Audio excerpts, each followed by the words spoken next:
بسم الله الرحمن الرحيم، وصلى الله وسلم وبارك على سيدنا محمد وعلى آله وصحبه أجمعين. السلام عليكم ورحمة الله متابعي الكرام، وتحية طيبة للجميع. مرحبا بزوار متابعين قناة كهرباء وسباكة تيفي، نرحب بالجميع. في الفيديو السابق شرحنا كيفية توصيل ترموستات ETC 3000 وطريقة قراءة المخطط. اليوم أشرح طريقة برمجة ترموستات ETC 3000.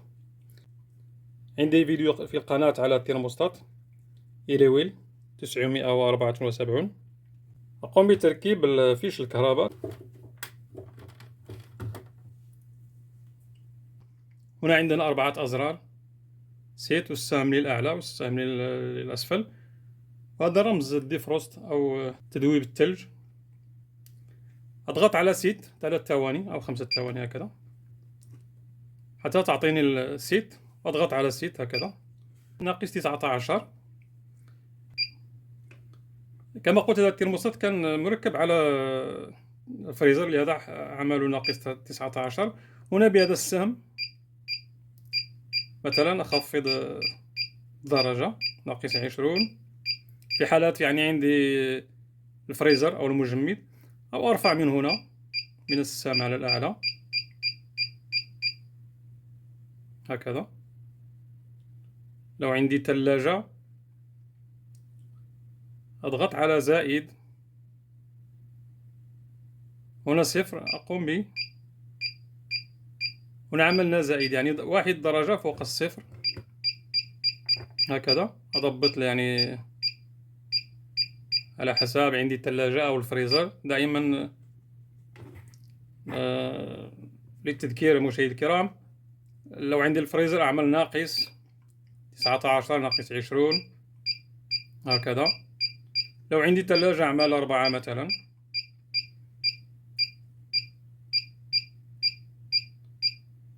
هكذا 4. لحفظ التعديلات أخلي الترموستات هكذا ثواني ويسجل التعديل الذي عدلت. أعمل 5 مثلا. ولحفظ هذه القيمة أضغط على سيت، والترموستات يسجل يعني هذا التعديل. نأتي إلى البرنامج الثاني.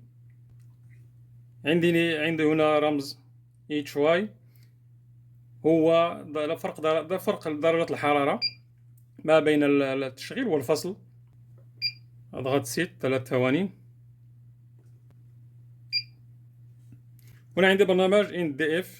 هذا البرنامج معناه وهو أقصى وقت مسموح به باستمرار عمليات إذابة الثلج ديفروست بالدقائق. بمجرد الوقت المحدد في هذا الكود تتوقف عملية إذابة الثلج ويعود الجهاز لوضع التبريد الطبيعي، حتى ولم تتم يعني عملية تذويب الثلج بالكامل. ممكن أضبط الترموستات على 20 حتى 25 دقيقة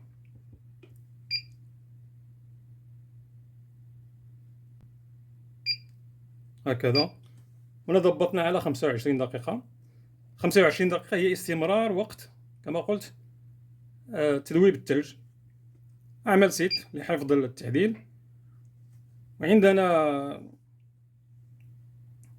IDF، الفاصل الزمني بين كل فترة إذابة الثلج وأخرى. أقوم بضبط هذا IDF على 6 ساعات، بمعنى يشتغل الفريزر أو الثلاجة لمدة 6 ساعات ويدخل ديفروست، ويدخل يعني السخان يشتغل لتذويب الثلج المجمع على المبخر. هنا عندي برنامج كما قلت IDF، وهو ضبطه على 6 ساعات. أضغط سيت لحفظ التعديل. هذه يعني كل 6 ساعات كما قلت يشتغل الديفروست، يفصل الضاغط ويدخل السخان لتذويب الثلج لمدة 20-25 دقيقة كما قلت في الأول، اللي ضبطنا عليها NDF. ولو لم يتم تذويب الثلج يدخل يعني يرجع الضاغط للتشغيل ويستمر التبريد الطبيعي.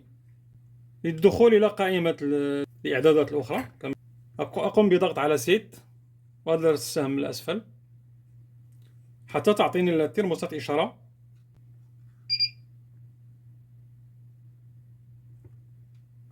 وأطلع بهذا السهم. عندنا ls يعني الحد الأدنى المسموح به لضبط درجة الحرارة. هو عبارة عن قفل أمان يمنع أي شخص من خفض درجة الحرارة سواء في الثلاجة أو في الفريزر بشكل خاطئ. حتى لو جاء أحد يضغط على الأزرار أو يريد تغيير درجة الحرارة، هذا البرنامج كأنه قفل أمان. كما قلت اضغط على سيت وعلى السهم هكذا للأسفل حتى تعطيني الترموستات إشارة سيت. هنا هذا الكود LS مضبوط على -20، واعمل سيت هكذا لضبط التعديلات. نأتي إلى الكود الموالي US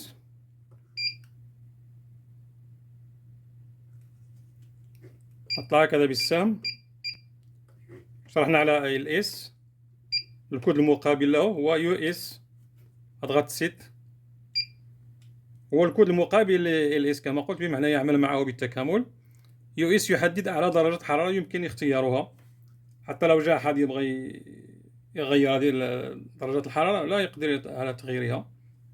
كما قلت هذا يعمل US يعمل بالتكامل مع LS.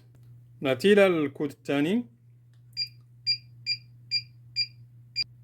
الكود الثاني OT، أضغط سيت. هنا عندنا 0 مضبوط على 0، يعني معايرة قراءة الحساس. وظيفة الكود OT يستخدم لتصحيح أو تعديل درجة الحرارة التي تقرأها الشاشة في حالة إذا تبين لنا أنها غير دقيقة ومختلفة عن الواقع.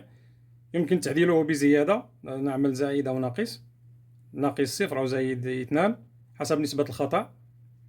مثلا عملنا محرار داخل الثلاجة أو الفريزر، ولاحظنا أن الترموستات تعطينا درجة حرارة مغايرة على اللي داخل اللي أعطانا المحرار. لهذا هذا الكود OT ولمعايرة قراءة الحساس. نأتي إلى الكود الموالي اللي هو OA.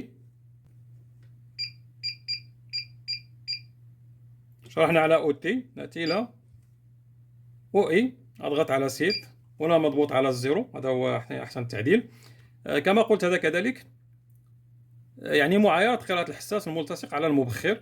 هذا خاص بالحساس المبخر. وظيفته وفائدته كود OA هي تصحيح قراءة حساس الثلج إذا كان يقرأ درجة الحرارة أعلى أو أقل من واقع المبخر.